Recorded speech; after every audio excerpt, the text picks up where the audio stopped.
Bonjour, je suis Javier Gonzalez, cofondateur de Boatfuel. Boatfuel, c'est une start-up qui existe depuis 2016 et qui propose une plateforme de développement de chatbot à destination des entreprises, avec deux partis pris assez forts dans le développement de chatbot. Le premier, c'est d'avoir une approche programmatique du développement de chatbot. C'est un outil qui s'adresse à des développeurs avant tout, avec toutes les bonnes propriétés que cela apporte. Donc avec un cycle de développement du chatbot extrêmement robuste et adapté au fonctionnement des grandes entreprises. Et la deuxième caractéristique de cette plateforme, c'est qu'elle permet de faire des chatbots beaucoup plus conversationnels que la moyenne, qui ne reposent pas sur des arbres de décision, comme c'est le cas de beaucoup de solutions, mais sur des approches plus sophistiquées. Et donc les utilisateurs des chatbots développés avec Boatfuel, ils peuvent avoir des conversations beaucoup plus flexibles. Ils peuvent par exemple faire des digressions, changer d'avis quand ils s'adressent à un chatbot, exprimer plusieurs intentions dans une même phrase. Et en termes d'expérience utilisateur, c'est sûr que c'est très différent. On aboutit à des choses beaucoup plus intéressantes. Les cas d'usage de notre plateforme, ils sont assez variés, mais ils tournent beaucoup autour du commerce conversationnel et du support client. Et donc aujourd'hui, on a des chatbots en production qui sont d'ores et déjà qui génèrent des retours sur investissement importants parce qu'ils sont capables ou de vendre des produits ou de répondre à des questions que les utilisateurs se posent. Et donc c'est par exemple le cas de bots qu'on a développé avec La Poste, avec Mon Casino, avec la Française des Jeux.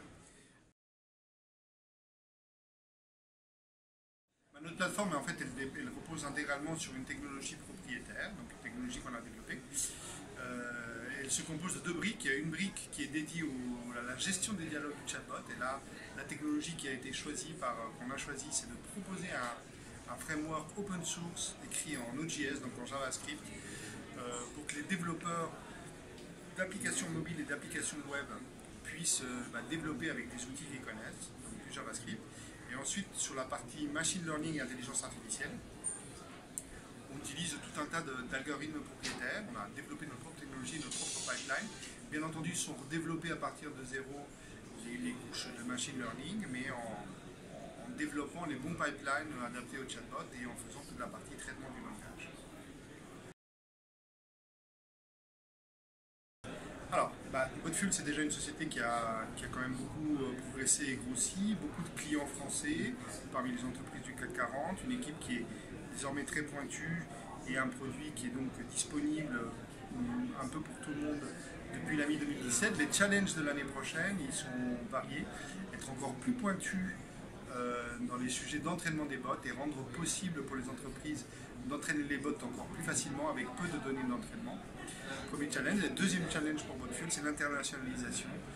Donc Boatfuel est aujourd'hui en phase de s'ouvrir à de nouveaux marchés, d'abord européens, mais aussi bien au-delà. Aujourd'hui, on supporte 6 langues européennes, français, anglais, espagnol, italien, portugais et allemand. Mais c'est dans les projets de Boatfuel de déployer sur d'autres langues, notamment des langues asiatiques.